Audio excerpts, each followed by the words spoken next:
I wanted to show you what I think is a common problem with production amplifiers that have channel switching capabilities. This is a Marshall style foot switch that I've used on two different builds. I built a Vox AC15 with a switchable tremolo, tube driven tremolo, and used this to switch the tremolo in and out. And I've also built a Marshall switching amplifier that has two independent channels, with this switching between the channels through a relay. This doesn't work anymore. If I contort this cable in a certain way, which is, very hard to replicate, then you can get it to work. Now I'm trying to sell an amplifier right now, and I want to use this to show this switchable tremolo function, but this is not working. And I have repaired Marshall foot switches such as this one on my DSL 401 that I owned several years ago. A Vox Custom Classic foot switch, I've repaired one of those, and I've also repaired some Fender switches. So across manufacturers, this seems to be quite a problem. So the question is, what are we going to do about it? Well, let's open it up here, and we'll see what we have inside. I've already removed 3 of these screws, so we'll just to save some time. All right. So what you have in here is what looks like to be we've got a robust case. We've got a robust foot switch, or at least it seems. On my DSL 401 with the Marshall foot switch, it had similar build quality, but this switch actually has plastic actuators inside, and one of those broke, and the plunger that goes back and forth as you depress the foot switch wasn't flipping around in there, and as such I couldn't switch the channel on that, which was pretty disappointing. Now what they do is, they run this flimsy cable. If I can find the other end here. There we go. Now this is a simple switch. All we've got is 2 lines going through it. It's a mono foot switch, and they got this mono plug on it. I don't know if you can see that. That's actually kind of contorted a little bit. So this is not the most robust cable. The best way I've found to fix these things is just to take the cable out of there and replace it with the jack. So I'm just going to do that really quick. Just kind of show you what we would go through to do that. First of all, I got to clip my wires in there. Okay. And then we're just going to yank this guy out. I like to keep these little feed throughs sometimes. They come in handy. This one is particularly hard to get out, so I don't mind mangling it.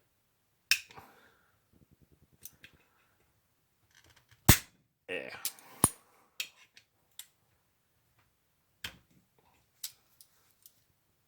It just doesn't want to come. There we go. All right, so with that out, you can see we just have 2 leads. Pretty easy to fix this. Now this hole here, what we want to do is install a jack in there. And then I can just use, since this is mono, I can just use an extra instrument cable to run to my amplifier. And if it goes bad, I can replace it pretty easily. So that's what we're going to attempt. You got a couple of different style of jacks here. This is a Fender type jack that you'd see on vintage Fender units. I think this is a Switchcraft type. So let's just put that in there and see how it fits.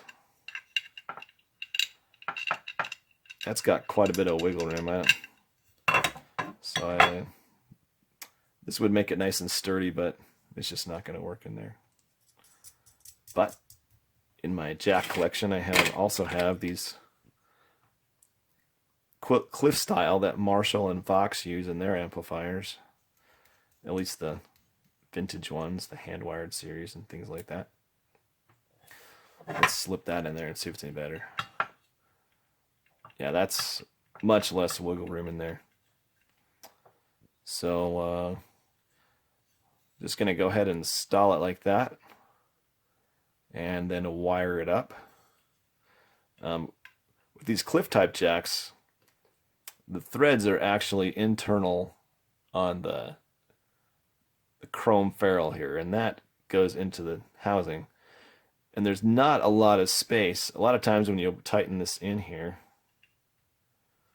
let me just do that really quick, hand tighten it. Your threads will bottom out, and you'll still have quite a bit of room in here. So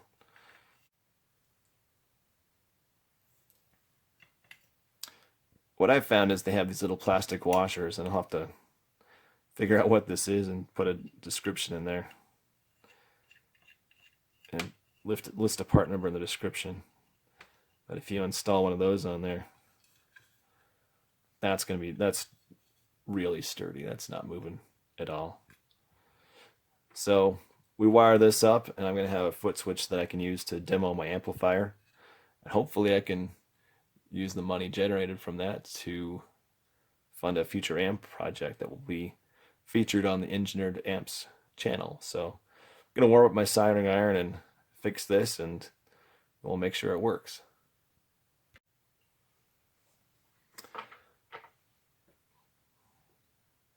I wanted to show you how these cliff type jacks work. Now you notice we've got a 2-conductor jack, but there are 4 contact points on here. There's a bar that bridges these 4 points when the amp is not plugged in. So we have a normally closed contact, which are on the side here, and then we have 2 normally open contacts. What happens, I don't have the best camera angle, and I'm not sure if you can see this, but that looks a little better maybe. As you slide the jack in there, it will break that contact. This is very useful if you want to ground an instrument input when it's not in use. You connect the ground to the normally closed contact on your tip side, and now you'll be grounding that out so you're not getting noise through that channel.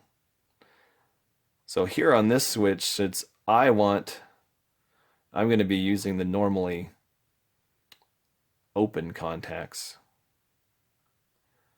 So as you plug into it, we're going to get the signal. So here you see the little levers that pop up. We're going to be soldering to this side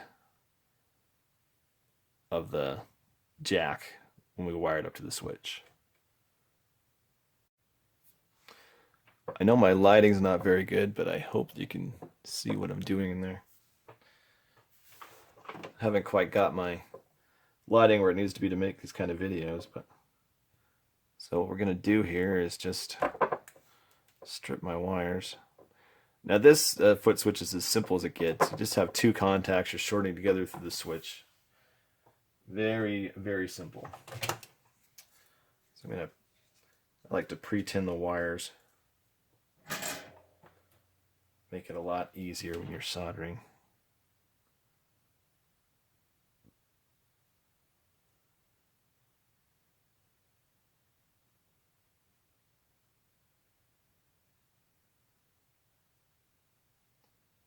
I'm set at a pretty low setting here, so this will take just a little bit here. There we go. All right. So it really doesn't matter as long as I'm connected to those normally open contacts. It doesn't matter which wire is going where. But because of the way I'm routing it, the red wire is going to go to the ground. Okay. There we go. So we just want to run that into here.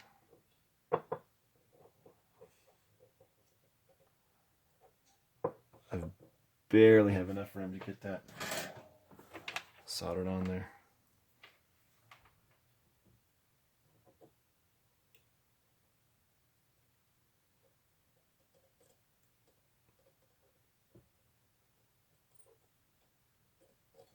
There we go.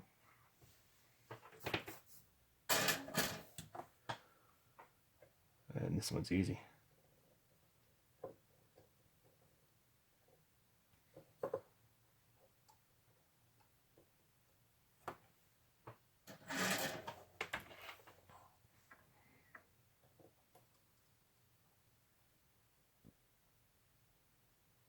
Okay. Okay, now we'll get some test equipment and make sure that it works.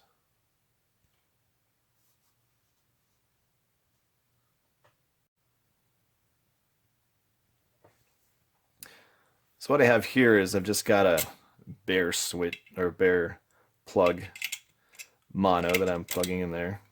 And we're just going to test to make sure the switch actually works now. Connect the ground and the tip. We're going to have a continuity going on my meter here. Okay, I don't hear a ring there. And there's my beep. So this foot switch is now fixed. I just need to put it back together. And the nice thing about this is hopefully I will never have to fix this again. The only thing, if the cable goes bad, I just swap out the cable and I'm good to go. So this is a simple repair. It shouldn't cost you a lot of money. There's no need to go and try to find another foot switch. You can do this yourself, but you should be able to figure it out. Usually you're only going to have to change out one of the switches, and if you can find a very similar switch, just take a picture of the wiring before and make it the same afterwards. Or you're likely going to just be swapping out a jack where the cable used to feed through. And that's it. I hope that this helps some people out there, and I hope that you're able to fix your foot switch if you've come across this video. Now that I have the repair complete, I wanted to show you one of the tools that I like to have in my toolkit. This is a 7/16 inch deep socket, and these work great for these cliff type jacks to get those nice and tight. You obviously don't need a deep socket for that, but these work really well also on the 24 millimeter 1-inch potentiometers like Alpha and CTS. Here's an Alpha pot, and you can see that the deep socket lets you tighten that thing really up really well without having to get some pliers around it. That's an awesome tool to have in your kit, and I would recommend that you get one.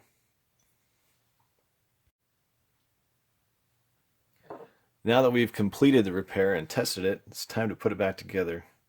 When you put these back together, you want to make sure that you identify the pinch points and make sure you don't have any wires that are going in those pinch points. I want to move that wire a little bit so we don't get a mechanical short. There we go.